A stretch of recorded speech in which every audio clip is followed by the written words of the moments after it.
차갑고 우아한 백화점 매장 안에서 느껴지는 공기는 특별합니다. 천장에서 흘러나오는 클래식 음악이 울려 퍼지고 직원들의 정중한 인사가 이어집니다. 벽면에 붙은 오타를 집어들었습니다. 가격표를 봅니다. 60만 원입니다. 아름다운 재질과 정교한 재봉선이 그 값어치를 증명하는 것 같습니다. 그런데 이틀 뒤 아울렛에 갔습니다. 같은 브랜드의 같은 모양 옷이 진열되어 있었습니다. 가격표를 봅니다. 30만 원입니다. 화질, 상태, 디자인 모두 동일합니다. 그럼 왜 절반 가격일까요? 이 질문이 오늘 영상의 시작점입니다. 같은 상품인데 가격이 다른 이유를 알면 한국 유통시장이 어떻게 돌아가는지 보이게 됩니다. 이건 단순 할인이 아닙니다. 50년간 정교하게 설계된 전략입니다. 시작해 보겠습니다. 백화점 매장에 서 있는 고객들을 관찰해 봅시다. 평균 나이는 30대에서 50대입니다. 신발은 모두 명품입니다. 손목에는 명품 시계가 보입니다.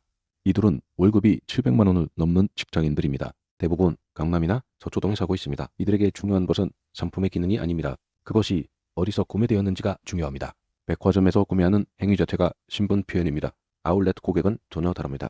연령대는 20대에서 30대가 주류입니다. 월급은 300만 원에서 500만 원 정도입니다. 이들의 관심사는 명품 브랜드가 아닙니다. 명품 브랜드를 산 가격에 사는 경험입니다. 이 둘을 섞으면 마케팅이 붕괴됩니다. 따라서 브랜드별은 의도적으로 채널을 분리합니다.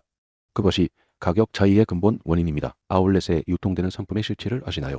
첫째는 시즌이 지난 재고입니다. 이는 봄 시즌 옷이 같은 해 여름이 되는 더 이상 신상품이 아닙니다. 백화점 진열대에 놓으면 이미지 손상입니다.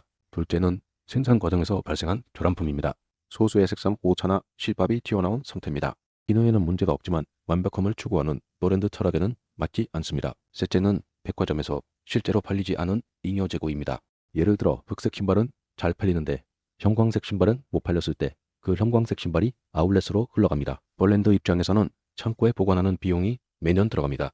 창고 렌트료, 관리비, 보험료를 합치면 금액이 큽니다. 재고 하나에 매년 1,000원에서 5,000원의 보관비가 발생합니다.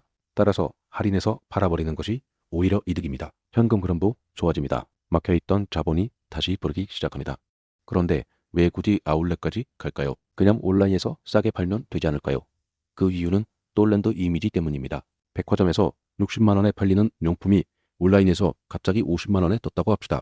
백화점 고객들은 어떤 심정일까요? 정말 분노합니다. 직업적 자존심이 상합니다. 자신이 비싼 값에 산 물건이 온라인에서는 훨씬 싸다면 그 브랜드를 버립니다. 따라서 온라인 가격은 오프라인과 비슷하게 유지합니다. 그럼 재고는 어디로 보낼까요? 바로 아울렛입니다. 아울렛은 법적으로는 직영점이지만 고객들의 인식에서는 투기장입니다. 거기서는 할인이 당연합니다. 누구나 예상합니다. 따라서 백화점에서 60만 원인 옷이 아울렛에서 30만 원이어도 이상하지 않습니다. 백화점 고객들은 모르고 아울렛 고객들만 행운을 느낍니다. 브랜드의 입장에서 정리하면 이렇습니다. 아울렛 렌트료는 백화점 렌트료의 50% 수준입니다. 강남 백화점 평수당 월 임차료가 200만 원이라면 강남역 아울렛은 100만 원입니다. 직원 급여도 적게 책정됩니다. 백화점 직원과 아울렛 직원의 월급 차이는 300만 원입니다. 따라서 아울렛에서는 같은 상품을 팔아도 마진물이 높습니다. 예를 들어 명품 핸드백 한 개를 백화점에서 0만 원에 팔면 실비는 80만 원입니다. 마진은 20만 원입니다. 같은 핸드백을 아울렛에서 60만 원에 팔면 실비는 여전히 80만 원입니다. 마진은 50만 원입니다. 갑자기 2배 이상 높아집니다. 이게 바로 채널 분리의 비결입니다. 롱셔리 브랜드일수록 이 전략이 극단적입니다.